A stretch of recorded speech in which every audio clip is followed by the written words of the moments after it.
Good evening, everyone. Welcome to the 32nd episode of the Ken Matias Sports Podcast. I have a reoccurring guest, 98.5 The Sports Hub, New England Patriots radio play-by-play announcer Bob Socci. How are you, sir? I'm doing great, Ken. Congratulations on number 32. That's a Thank lot you. of episodes in a short time, and congratulations, more importantly, on number one. I know that you're a new dad, and there's nothing better and more important in this world. So, congrats. Appreciate it, sir. Thank you so much. Yeah, it's been a little bit of an adjustment, but I've relied on my wife for a lot of assistance and she's used to being around kids even though she was an only child, but it's been great. So, it's been a good adjustment. It's going on 2 months. I think next week he turns, so very exciting, I should say. But Well, that's I want to say happy holidays to you and your family, happy New Year as well. And figured to dive right into it. We're sitting at 3-10, Bob. I've heard you and Zoe on the call a little bit this year. You guys do an awesome job. Everybody at 98.5 does great. What's your opinion so far on 13 games in or 13 weeks in? well, Ken. I think when the season began, we expected this to be a tough year for the Patriots when it came to that win-loss record. They Hmm. were 4-13 last year with Bill Belichick as their head coach, and with a more experienced and frankly, I think a more talented overall roster than they began this season with. Under a first-year head coach with a very inexperienced staff, of course, with a rookie quarterback who would be the centerpiece of the team's focus, the development of Drake Maye, the most important issue for this Patriots team. And in many respects, really, the one determining factor whether this would be a successful year for them or not. And when the year began, expectations were, and rightfully so, as it turned out, that we wouldn't see him right away. What we've discovered, though, after he took over as the starting quarterback against the Houston Texans, is that Drake May is a lot farther along than I think most of us ever envisioned he would be by the end of his rookie season. And that development of this young quarterback has gone very well thus far. And indeed, the most important piece is in place. I know it's only a handful of games, and one season does not make a career. But when you look at the talent, the physical ability, the emotional maturity that he has shown in the situation that he finds himself in, as the franchise quarterback already as a rookie, someone the team is pinning its hopes on, the way he's handled the situation coming in, biding his time behind Jacoby Brissett, doing it with deference to Jacoby, but at the same time continually improving and establishing himself as a leader to be, though only a rookie with this team, as we've seen him expand, what he's been able to do at quarterback in terms of his knowledge of the offense and reading defenses and the way he's played, especially I would say two of the last three games, the Rams game, and then more recently in what I thought was his best performance, the Sunday loss going into the bye for the Patriots against the Indianapolis Colts, and I think about where they are today. You're right, 3-10. It's a tough year, and it's Hmm. a year that still presents us with a lot of questions about the future of this team. I think with a young coaching staff, as I mentioned, brand new, a lot of questions about Gerard Mayo and the coaches on his staff from folks who've watched this team on a week to week basis, and there are a lot of questions about some other young players on this team. Whether they can turn things around after a very difficult rookie season. Speaking primarily of the two receivers, Jalen Polk and Javon Baker, but also thinking about a couple of offensive linemen, Layden Robinson and Caden Wallace. When you talk about two areas they need to fill with talent and a lot of talent, in almost desperate ways, it's offensive line and wide receiver. But all that being said, it looks like they have the quarterback, and I think that's why. Whether they win another game in the next four, and it's going to be tough. They go to Arizona, they go to Buffalo, they're home against the Chargers, home again against the Bills. You're talking about four teams right now that one of them has already clinched the division. There's two games against that team. The other two, at least in the case of the Cardinals, they're in the playoff hunt. In the case of the Chargers, I think they're probably going to be there in the postseason at the end of the regular campaign. So it's a tough road ahead for them these next 4 games. You want to see improvement from those other young guys that I just alluded to, but they have the quarterback, and that's the most important thing.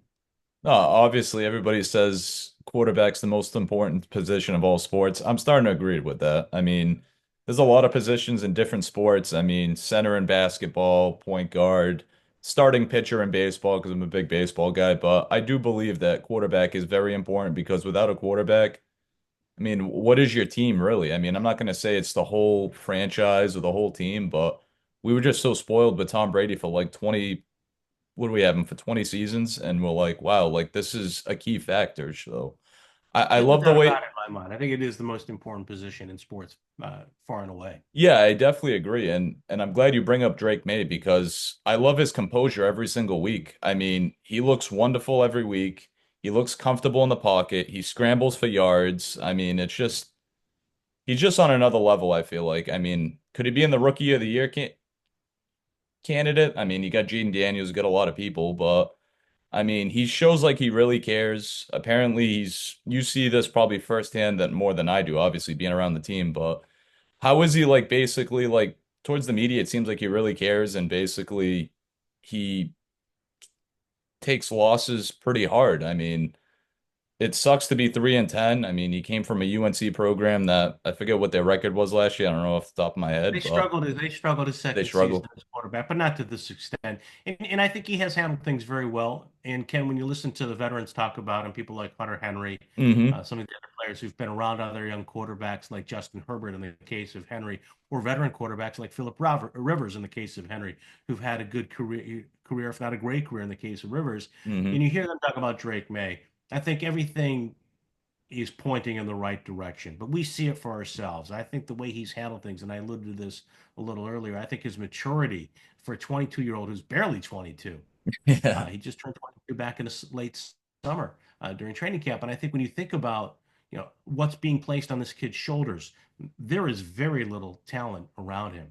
The Hmm. offensive line issues that they face, the constant pressure, the number of hits that he has taken, although it's gotten better, and you've referenced his athletic ability to run and make plays with his legs, which is really just a dimension that we haven't seen here from a quarterback in New England since Steve Grogan. Yeah. Talk Wow. about a quarterback who could Yeah. pick up a lot of yards on the ground. So when I think about, the whole package, the maturity, as I mentioned, I think the leadership, and especially the leadership by example, we heard back in the spring when the Patriots drafted him from Elliott Wolf, the general manager, de facto general manager, VP of player personnel.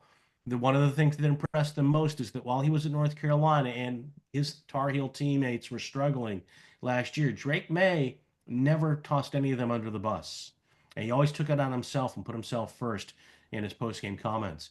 And I think we've seen that and heard any number of examples of him doing that already this year. Really making an effort to pump up his teammates and look first at himself. You go back to the last game, he threw an interception. It was really an unfortunate play, an unlucky play off Hunter Henry that deflects near the goal line and it's picked off by Indianapolis.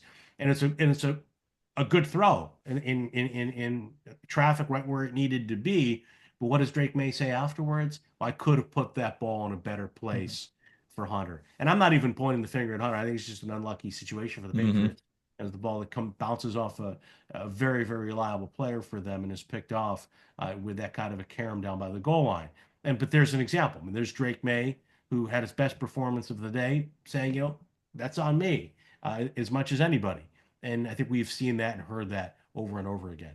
It seems like he's taken a lot of the blame there, Bob, this year. I mean, obviously the Tennessee game, he brought them to a comeback, led them into overtime, unfortunately threw the pick downfield. I was hoping like I don't know if it's AVP in his ear or that was just basically he did that on his own. I don't know. I'm not speaking for the team, but I'm just thinking like like I feel like they had a couple of I'm referencing the Titans game. I'm trying to remember now. But I feel like they were moving down, moving the ball down the field. Then all of a sudden he threw like a Tom Brady, like I like to say bomb, but it was just down the field. And then all of a sudden the guy picked it off and that was just the end of the game. And I'm like, damn, if we could just work and get first downs, get the yardage we need, put the ball basically in the end zone or at least tie the game with like a field goal. I mean, what was your initial reaction referencing the Tennessee game? And I'm not picking on him at all because I've loved the kid's performance so far this year, just being 22. So I just want to reference that Tennessee game because that was basically a winnable game. And then all of a sudden in overtime, 40, 50 yards down the field, it just ended the game. Well, kind of let's back up for a second. It's a winnable game Yeah, in great part because he makes a phenomenal play to get them sure. into overtime. To think about staying alive in the pocket, avoiding as Hmm. much as he did for 11 plus seconds, and then passing to Ramondre Stevenson. And by that time, I don't know whether that was his fourth start in the NFL. Hmm. He's going to make mistakes and he's going to make errors in judgment. And the thing about the last play of the game, he nearly hit on a pass down the left sideline for Hunter Henry. And I think you're right. A lot of people felt the way that you did at the outset of that drive. Okay, just move the ball in position Yeah, for sure. to win it here. But in that situation, he sees as the play starts to unfold, he sees Kayshon Boutte. Just as I did, he see Boutte get some separation between himself and the player who's covering him. May's got a lot of faith in his arm. May has been able to make that throw consistently in his young career at the college level, and probably without the wind blowing in as it was in Tennessee, would have been able to get it there at the NFL level. But at the same time, you have a very experienced safety who's reading May, and Drake maybe doesn't pick him up immediately, who reads the play all the way and is able to easily intercept a ball that hangs up in the wind and never gives Boutte a chance to make a play on it. To me, it's a number of factors. But look, I don't point the finger at Drake Maye For in sure. that I'm way. not either. And there were a lot of other things about that game, especially. Along you could say that as well with a couple of others, the Rams, most recently the Colts, where Hmm. there are a lot of factors that took place before the very end of the game that led ultimately to a close loss for the Patriots. Even when you go back and say, oh, that last play of the game, that's what sealed it. But again, to me, that's something he's going to learn from, and I think he has learned from things. I mean, look back a couple of weeks ago, the strip sack that he allowed against Miami. And then you go to a week later and he's making a concerted effort. You can see it when there's pressure to protect the ball and not expose it with his hand as he did when Zach Sealer knocked it out and Jordan Brooks recovered it in Miami a week earlier. He's a quick learner and he's going to continue to learn. He's going to continue to make mistakes. So I think that when you look at where they are today, whether it's the loss of Tennessee or the other losses, Drake May's the least of their problems. Now, does he have to eliminate turnovers? Absolutely. Hmm. No question about it.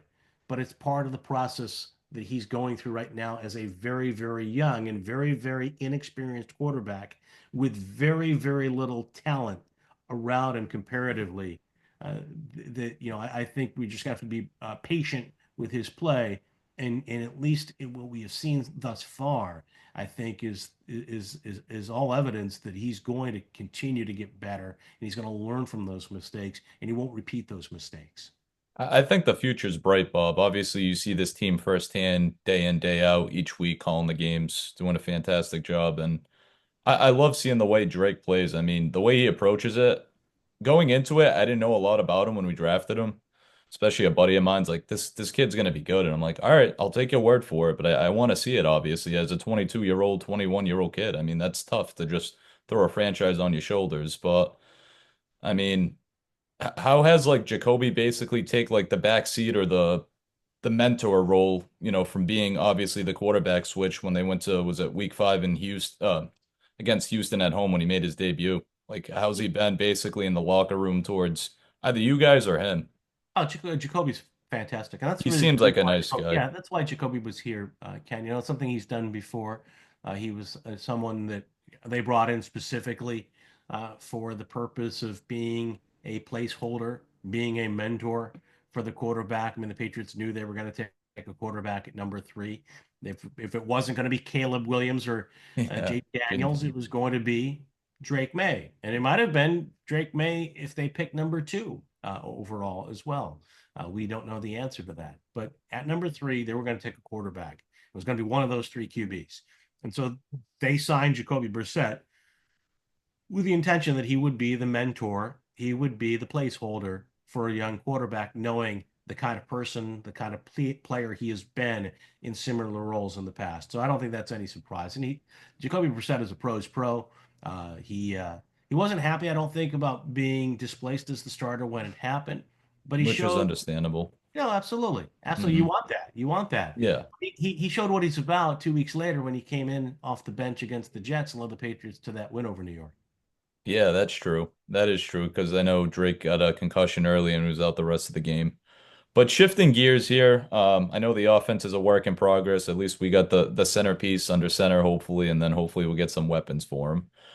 But I just want to talk about the defense. I see their defensive struggles every single week. Christian Gonzalez, obviously a bright spot on the defense. I mean, he's been phenomenal. He had a pick last week, right? That was a pick. I think I Yes. heard you guys maybe say it on the radio, whatever it was. I was listening, but what was I gonna say? So yeah, I was going with Christian Gonzalez. I mean, he's basically been the highlight of your best defensive player, in my opinion. I mean, I don't know football in and out like you guys do. But Marcus Jones has shown some promise. Alex Austin just got back in the rotation because he was hurt, so he just recently got back. Um, what's your opinion on obviously the defensive struggles? Because it seems like they haven't been able to stop anybody. If it's fourth and goal, fourth and two. I mean, Miami just kept attacking them, and it seems like Indianapolis was, even though I missed most of the game. But what's been your opinion on the struggles? Very disappointing, Ken. I think the defense was supposed to be the strength of this team. And when Hmm. they began the season, I think it was certainly a strength. However, they sustained some injuries early, and I think they're still recovering and still missing Juwan Bentley, especially. But there are some players who are out there who've been playing with issues. Kyle Duggar is one who's been dealing with an ankle problem really from a very early part of the season and hasn't been the same necessarily. They didn't have Barmore, of course, until a couple of weeks ago. They have had a couple of other guys get banged up during the course of the season, and they were very thin at a couple of positions like linebacker to begin with. And as well, after the trade of Matthew Judon in training camp preseason, that left them, I think, thin up front as well. But when you look at the performance against the Colts specifically, and let's concentrate on that game. It's the most recent. They were about as healthy as they have been all season long defensively. Still didn't have Bentley, but they had Barmore back. They've added Yannick Ngakoue, who has not had much of an impact through 3 games thus far as a Patriot, really no impact at all. As a guy who at one point was a good pass rusher for this team, and to me, the inability to stop the Colts, 19 plays, three fourth down conversions, the success that other teams have had against them, the Dolphins, the communication breakdowns against Miami, the easy catch and score for Devon Achan uncovered out of the backfield, and then really to repeat the same kind of mistake against Jonathan Taylor out of the backfield for Indianapolis. That's very, very disappointing. I think to anybody who follows this team, whether you're covering them impartially as a as a reporter, and I say disappointed because you figure they were going to be good. I guess you're Yeah. partial, but Yep. especially if you're a fan or a team broadcaster like Joe and I. We were definitely we were. I think the defense is the most concerning part right now. I think on the offensive side, the biggest problems they face are lack of talent on the offensive line, Hmm. particularly at tackle and at wide receiver. Defensively, there should be enough there for this team to be a lot better, and I think that's why you can easily say at this point of the season, especially after the Indianapolis game, that the last couple of weeks the defense has been most disappointing. Yeah, it's been like I keep saying, it's been very unfortunate seeing the defense just get pummeled every week. I mean, obviously the highlight of the season for me has been what the Bears game where they allowed was it 19-3 we won and with the 9 sacks, it was like, wow, that's probably been the highlight. And even like going back to the Rams game was that a couple games ago, feels like they couldn't stop Puka Nacua. They couldn't really stop the Rams offense and they were always trailing. And this team's not built to basically trail from behind and catch up, unfortunately. I mean, I'm not trying to point anything out and I'm not trying to degrade the team because I love the team to pieces. And obviously, I'm just a fan. I'm an outsider. Just it sucks seeing the defense just get demolished each week. And it's no knock on Coach Mayo, DeMarcus Covington, the staff, or anything. But I'm just hoping the defense kind of, tightens it up against Arizona. Obviously, I'm a big Kyler Murray fan, so he's basically going to scramble out of the pocket and do his Kyler Murray thing. So I know the last time you guys played him 2 years ago, I remember it. I didn't play him, Two. Ken. Sorry, the team. I'm sorry. I know. You called the game there. Sorry, it was I call the game. It's never we or they for me. uh, I'm sorry. That's okay. It's all good.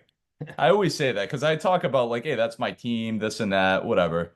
But I remember it was a Monday night. It was the day that I actually proposed to my wife. It was kind of funny, Oh, and I was wow. Much yeah, better night for you and your wife than yeah, for the yeah, it Patriots. was. Yeah, it was. But yeah, I remember Oh, they obviously won. Kyler Murray was it first couple of plays in the game. He just basically went down, and I think he tore his ACL, and he was out for the year, I believe. Yeah. Colt So McCoy came in for him. yeah, he did. And I think we won that game if I remember correctly, but I could be wrong. Don't ask Patriots me the did. score. Yeah. Andre Hopkins fumbled and the ball was scooped up, and Raekwon McMillan ran it in for a touchdown. Oh, great memory that you have. Thank God I have you. But yeah, looking ahead against Arizona, obviously, they're 6-6 on the year. I think they've lost a couple games in a row. I've been keeping tabs on them too. Coach Gannon and the staff seem like they got, Arizona in the right direction, but Yeah. even though they're on the outside looking in. But what's your key expectations with this team heading into that game? I mean, now they got a week to prepare. They just had their final practice yesterday, I think I seen on Twitter or whatever it was. And then are they done for the week? Because what I heard the other day, I think on Monday morning, it was Gerard does his weekly WEI, on the Greg Hill show. He's saying he's gonna just keep working through the bye week. So what's their bye week heading into Arizona in week 15 look like? Yeah, the coaches, usually during a bye week, they will continue to work and they'll primarily focus on self-scouting, self-evaluation. Hmm.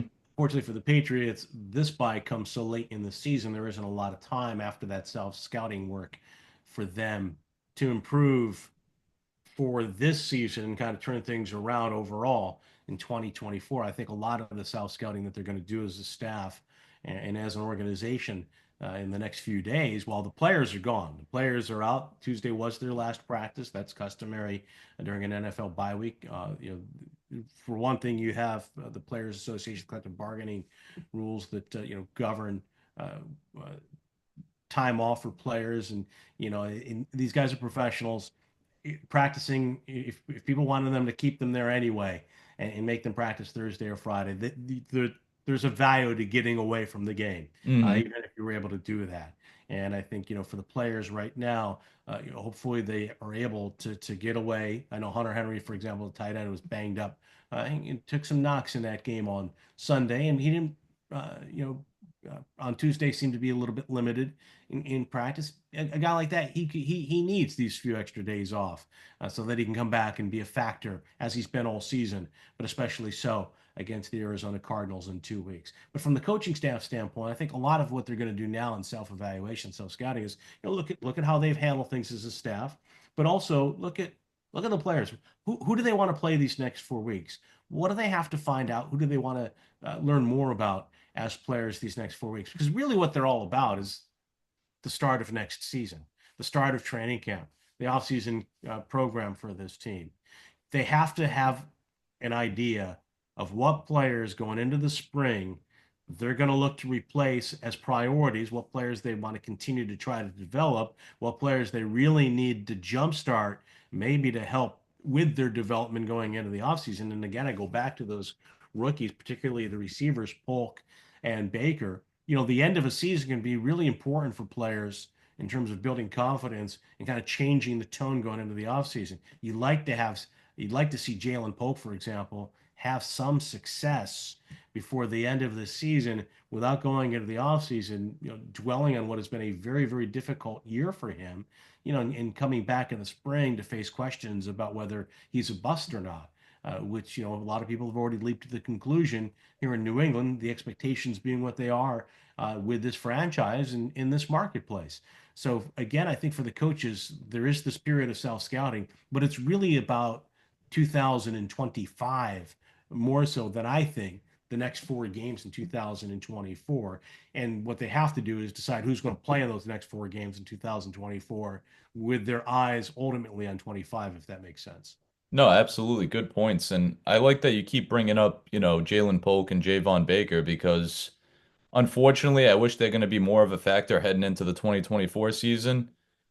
but it just they haven't been there. I mean, Baker's seen limited snaps. He's on to what, 30, 40 snaps for the season, and I don't know how many snaps Polk's been up to, but I think he's had one or two touchdowns on the year, and it just hasn't been that second round talent that you expect, like that's going to flourish like a George Pickens out of Pittsburgh. I mean, he just basically flourished onto the scene a couple of years ago, and it was just like, all right, this guy's a solid player. But I'm not trying to compare Pickens to Polk, but do you think basically Mayo calling out Polk and kind of messing with his head or getting in his head of what's been going on like throughout the year that he hasn't been basically focused on the game, or hasn't he kind of like called him out? I'm not trying to speak for anybody, but Well, hasn't May? there was one point early in the season where Gerard was asked about it, and he talked about mental, Hmm. more, yeah, I can't remember exactly the term. Yeah, I can't. And Yeah. Polk uncharacteristic for a rookie around here in the old days, it never would have happened. And No. this day and age, it does involve, and I say that Jack Jones was certainly an outspoken young player as a He was. Patriot and ran afoul of the coaching staff and found himself suspended, as a young player under Bill. I think, but we became accustomed to, rookies were more or less seen and not heard from around here, and veterans, for that matter, didn't openly, publicly question things. So Polk did disagree, with I think what was said in a press conference. I didn't have any problem with it. Jalen Polk has had issues really going back to the start of the season. And, you look at the route running, you look at some of the mistakes, not getting lined up. A couple of times in the last loss before the Indianapolis game at home against the Rams. The Patriots are in a position where they're ready to run, or they're going to try to run a trick play, and he can't get lined up. Then he commits a false start. In fact, he couldn't get lined up the previous play. And that's just a sign of what has been a very troubling rookie season for him. And the thing about it is, Polk came into the NFL with, really a very strong profile in terms of the intangibles. People that watched him closely at Washington, covered him, that scouted him from around the league, thought, okay, this is a guy's guy. He's got a great work ethic. He's got strong hands. Yeah. He's a good ball catcher. He's a good receiver. He's a good route runner. What we saw during training camp, affirmed what we read about him coming out of Washington. Not a blazing speed guy, not necessarily somebody who could take the top off, the defense, but somebody who would be, a very reliable route runner and pass catcher, someone to be physical as a blocker in the running game. And he hasn't been any of those things to this point. Maybe, yeah, I would say maybe a little more physical than some. I don't want to take that away from him. And he's had some moments. You mentioned the touchdown catches. I mean, it was easy pitch and catch against Chicago. In that game a few weeks ago where they got him going. He had an earlier touchdown this season. But I think about, back in training camp, there was a national reporter who uh, sent out a social media post, uh, really echoing what everybody else around football outside of New England was saying about the Patriot wide receivers. That it was probably the least talented group, or one of the least talented groups in the NFL. And Jalen Polk responded to that. And then Jalen Polk, at a few other occasions, was active on social media. Jalen Polk showed his frustration on the field if the ball wasn't thrown his way. Then he struggled to catch the ball when the ball was thrown his way, for a stretch this year. So I think you go back and you look at that, and this is about the young players, emotional development, physical development, mental awareness on the field, space awareness, route running. Yeah, he seemed to be in a couple of different instances the last game, maybe in the wrong place at the wrong time, when it came to his route running. So I think they've really tried to get him on the field more these last few weeks, but they've had to take him off the field for various reasons. But he's a second round pick, and you're absolutely right. Whether you compare him to George Pickens or DK Metcalf or a lot of Yeah. other guys that were taken in the second round in recent NFL history, you got to get more out of that pick. And they got to get more out of him, especially as deficient as they've been at that position, especially when it comes to players they've picked at that position high in the draft over the course of the last 10 years or so. It's a big priority for them. Maybe the number one thing going into the offseason is to identify an elite receiver. I would think it would be somebody top of the draft, perhaps, or there's T. Higgins that I know a lot of people talk about as a potential target in free agency, but they're going to have a lot of a competition there, a lot of suitors for him, I'm sure. But either way, they've got to get Jalen Polk, whether he's the number one guy, and I don't think he is, or a complementary piece in the future. They got to get him going some way, somehow. That's for sure. Polk, and what's your opinion on Baker too? I know he's a speedster.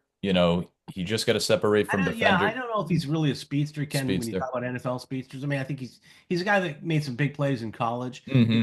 He goes up and he had a reputation going up and making contested catches.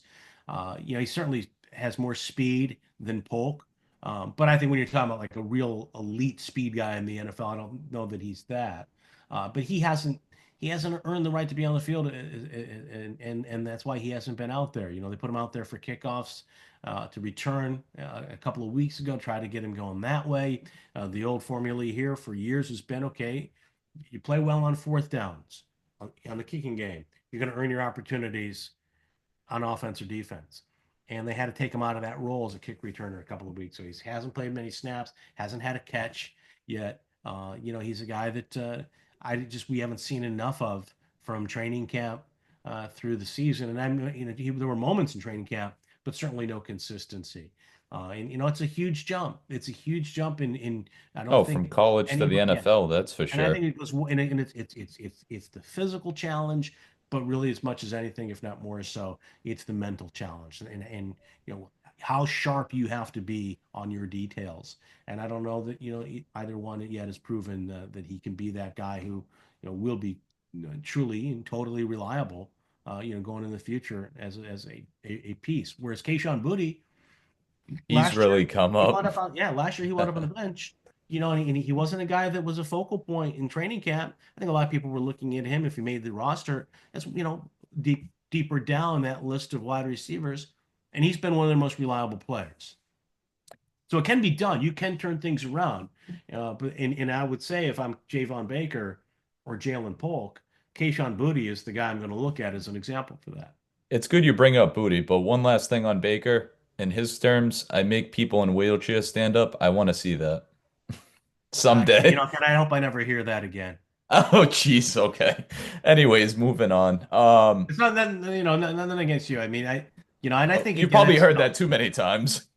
no, I wouldn't. I think once is too many times with an expression like that, but that's just me. Okay. Sorry. I didn't mean to go there. So good. I don't mean to be overly sensitive. No, no, it's all right. Just, Um, you know, not a term that I would use. yeah, no, I agree. Me either. But that was his words, so that's all I was saying. I was I agree. A paraphrasing. lot of people got excited about it. And a lot of, but again, there again, I think that it's just, It's a young kid talking, it's a young basically. kid And talking. It's a lot of yeah, bravado, and it's a lot of you make a bold statement. But you come into the NFL, you got to prove it. You got for to do it on sure. the field, okay? And he's another person. He got in some trouble. He got in a little trouble off the field. And again, the social media stuff. Early on in the season, this team had a lot of issues with these young guys, and even some veterans. KJ Hmm. Osborne being one. A little too active on social media from not only for my taste, but I think for the betterment of the football Of the team. And I team. don't think that they have to shut things down the way that uh, things were done like things were done, during the Belichick years. But if you're going to be outspoken and you're going to go out and make bold declarations, then you have to be able to back it up. And Absolutely. as Muhammad Ali said, it ain't bragging if you can do it. Well, you got to do it first, I think, when you're a young player. But I Hmm. think before you come in as a rookie, a swashbuckling rookie, you've got to go out there and play like a vet and establish yourself as a star before you start acting like one. That's just my opinion. No, no, that's good points for sure. But I know we're short on time.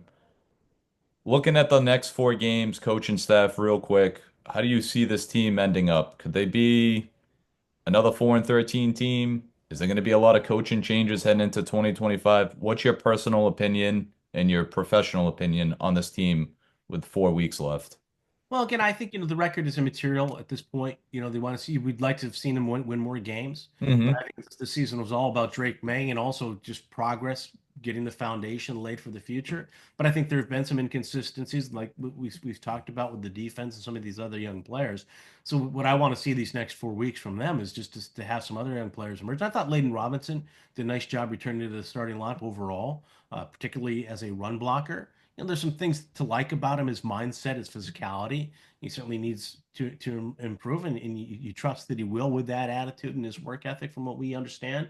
So, I think you want to see more guys like that out of the young core of players. I'd like to see Jaheim Bell, maybe flash a little bit Step at up. third tight, although it's been tough for him because, in my opinion, the best position group the team has had, outside of man quarterback, but from day one this season, it would be everybody included, Austin Hooper and Hunter Henry, or Hunter Henry and Austin Hooper, whichever order you want to go in, the two veteran tight ends. But they win a fourth game? Absolutely. Could they win two of the next four? I think so. It's You know, possible. yeah, I mean, especially you get Buffalo in the final game of the season at home, if the Bills, and depending on where they are in terms of playoff seeding and the playoff bye, you might catch them in a final game where they don't need to play everybody and they want to rest people before going to the playoffs. So that game, that's a wild card.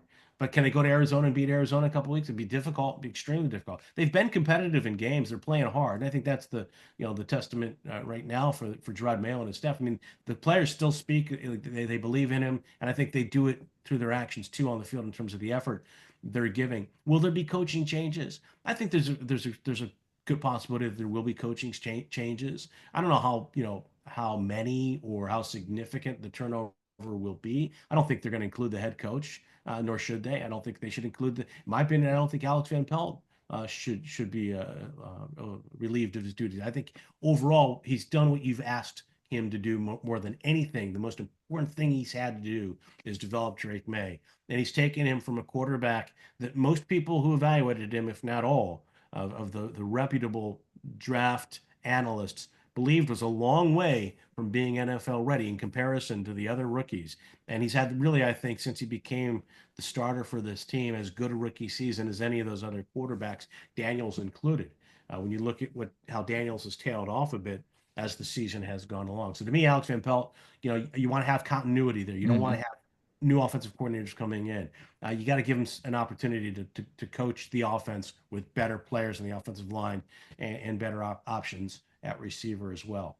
But I think there's a good chance that we're going to see some coaches go. It's a big staff. There's 20 coaches. There's a lot of work to be done. Gerard was a first year head coach who didn't have any experience outside New England as a coach or a player, so he didn't have a lot of contacts from around the league to form his staff. Hmm.